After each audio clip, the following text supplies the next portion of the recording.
Good morning everybody. Today's our topic is class 10 reproduction in plants and animals.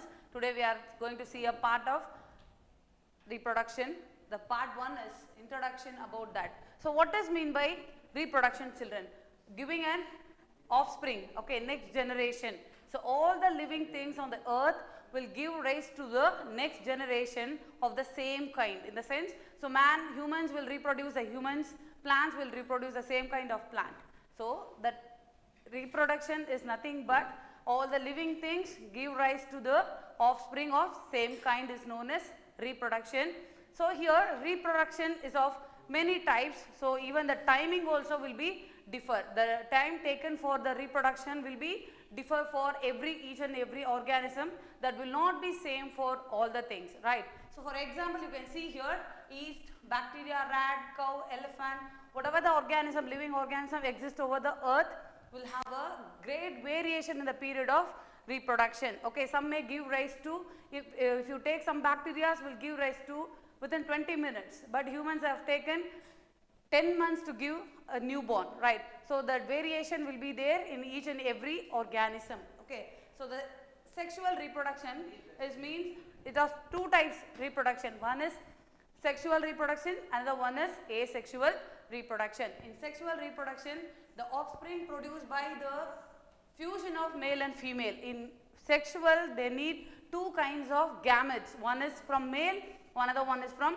female. The gametes two together it forms the zygote, that is sperm and egg. Sperm from the male, egg from the female. They together they will fuse and forms the new gamete in this sexual reproduction. And male and female gametes contain the genetic material, so they carries the genes which is responsible for the characters.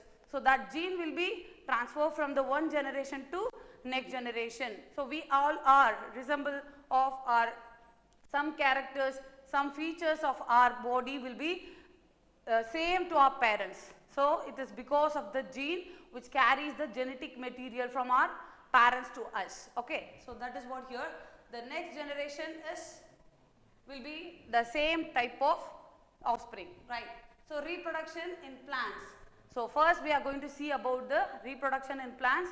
There are three kinds of reproduction in plants. One is vegetative, another one is asexual and sexual. So vegetative, asexual and sexual reproduction. There are three kinds of reproduction.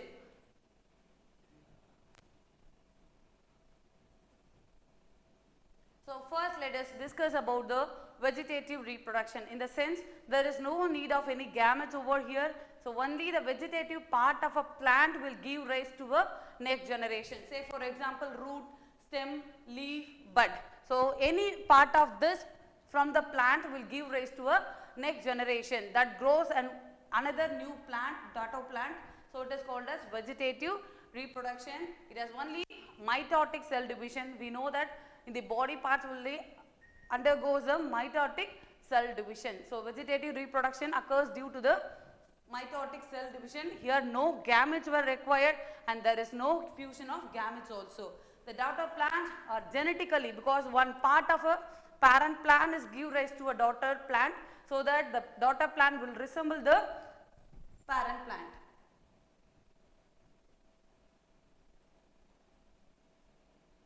The next slide is, so how the vegetative reproduction will take place. Let us discuss about. We told you that, so leaves, stem, root and buds will be give rise to another new plant. So here we are going to see about which are the plants will undergo the leaf reproduction, that is vegetative reproduction by the leaf. So in some plants like bryophyllum, so it will undergoes the leaf reproduction, that is notches from the reproduction. You can see here the leaf notch will give rise to another one new plant. So that is leaves, how the leaves can be reproduced. And then the stems. You can see here the aerial part of a plant will go down to the earth and it will give rise to another plant, new plant. So it occurs in the most of the strawberry plants. And then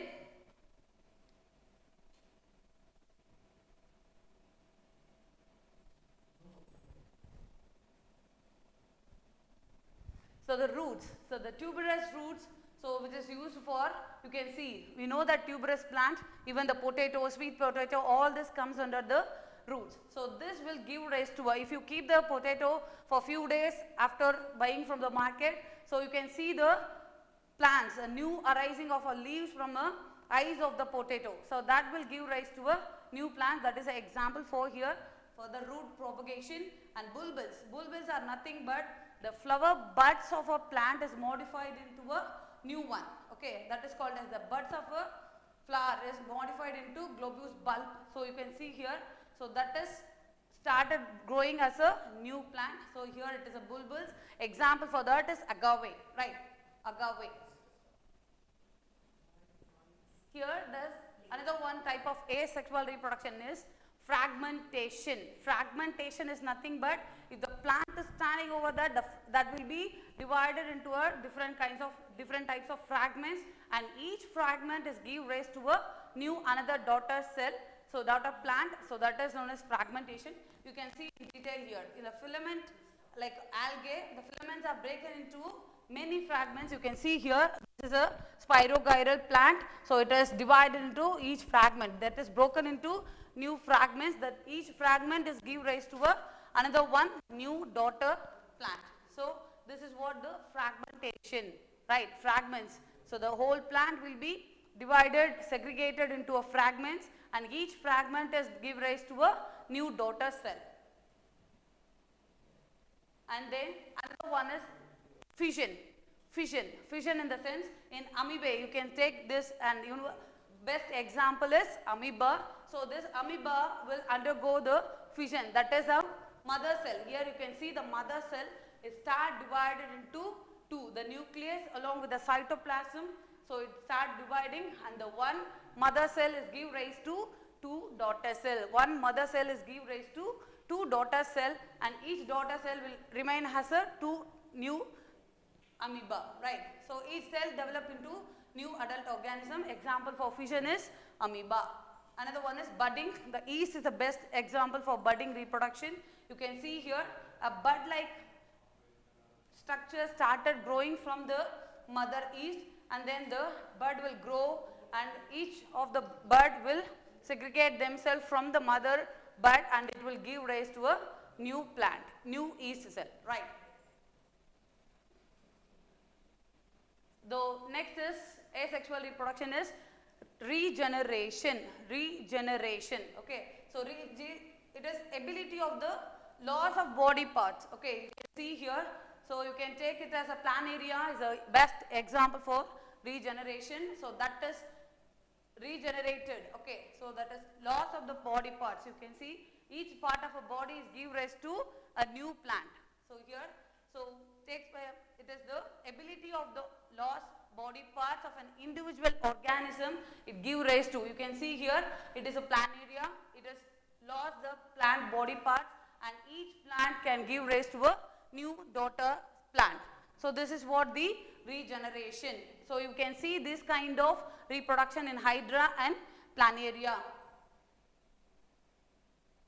And then the last one is, so asexual reproduction is nothing but the new daughter cell is produced from the plant.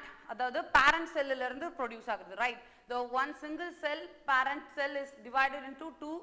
It gives rise to a new generation. That is known as asexual reproduction.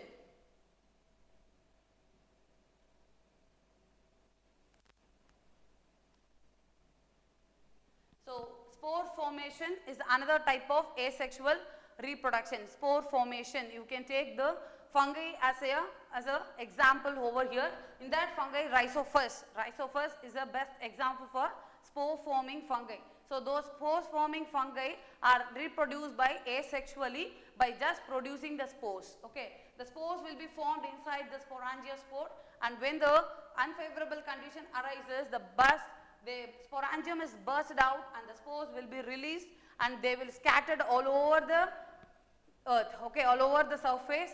When the favorable condition arises, each spore will give rise to a new Rhizophus. Okay, so spore formation. N number of plants can be, Rhizophus can be produced by this method. The spores will be formed inside the sporangium.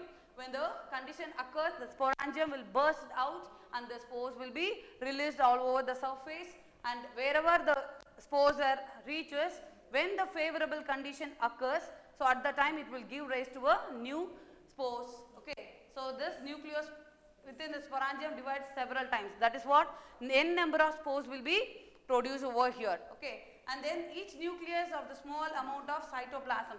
The spores contain nucleus along with the cytoplasm and reaches, wherever it reaches, it can grow into a new rhizopus fungi, right?